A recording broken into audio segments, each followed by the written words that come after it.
It starts with one thought, a small what if, and soon your entire day is hijacked by a spiral of worry. This is not just in your head.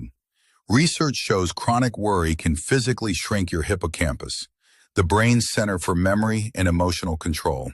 This spiral is tied to your brain's default mode network becoming overactive, trapping you in a loop of negative future thoughts. Your brain believes it is problem-solving, but it is stuck on hypothetical threats that have no solutions. But you can break this cycle. We will give you scientifically backed tools to halt the spiral before it starts. So what fuels this unproductive loop? Often it is the what-if trap, a cognitive distortion that chains you to negative possibilities, however unlikely. Worry can become a learned behavior. Your brain fools itself into thinking that worrying provides a sense of control or preparedness. It begins with, what if I miss my deadline? Then I'll get fired. Then I won't pay my rent. A single trigger creates a cascade. This mental state is worsened by a physical one, poor sleep. Worry disrupts sleep, and lack of sleep makes your brain more prone to anxiety. You now see the thought patterns and habits. To defeat it, you need to understand the machinery in your brain that is driving it. So what is actually happening inside your brain when that spiral takes hold? Why does it feel so automatic and uncontrollable? The answer is in the default mode network, or DMN. This is your brain's idle mode, what it does when you are not focused on a task. In people prone to anxiety, the DMN becomes overactive. Instead of gentle reflection, it aggressively scans for future threats, running what-ifs on a loop. And that shrinking hippocampus, this constant, stressful overactivity of the DMN, is a key contributor. It is a physiological process with real effects. So your brain's default is hijacked. How do you reclaim control?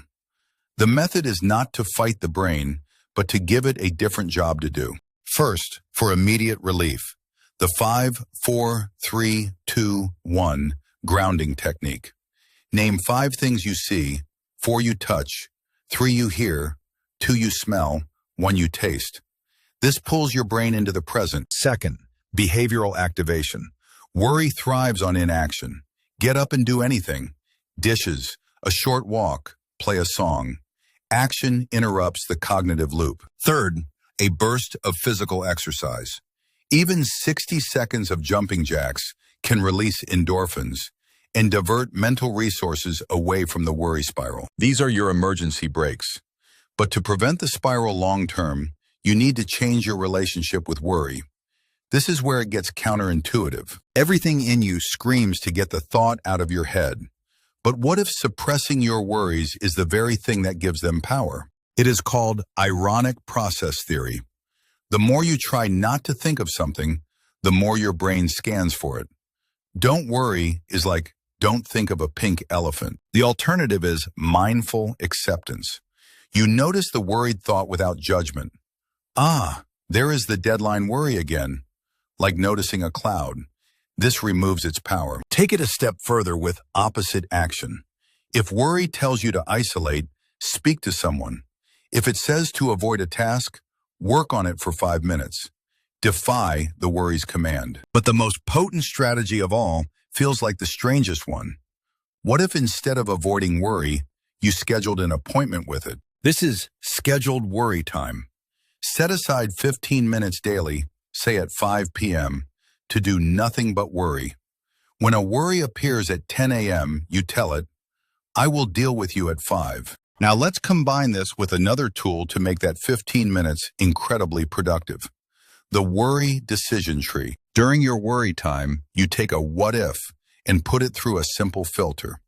Is this a problem I can act on right now? If yes, make a plan. If no, practice acceptance. Do you see the power here? You are not letting worries run your day. You are containing them with worry time and disarming them with a decision tree. It short circuits the spiral. This is the fundamental shift from being a passive victim of the worry spiral to becoming an active manager of your own thoughts. You have brakes and a management system. Let's recap the tools. When the spiral hits, ground yourself with 5, 4, 3, 2, 1, or break the pattern with behavioral activation. For long-term change, stop suppressing thoughts. Instead, schedule a time to confront them, distinguishing between what you can control and what you must release. Remember the brain's hippocampus? It can shrink from worry, but the brain also has incredible plasticity. Using these techniques, you actively protect and strengthen your brain. You are not your anxious thoughts. You are the person who notices them, and you hold the power to decide how you respond. Pick one technique from this video, just one. Try the 5, 4, 3, 2, 1 technique the next time you feel worry, or schedule 10 minutes of worry time for tomorrow. Let us know in the comments which strategy you are going to try first. You can take back control of your day starting now.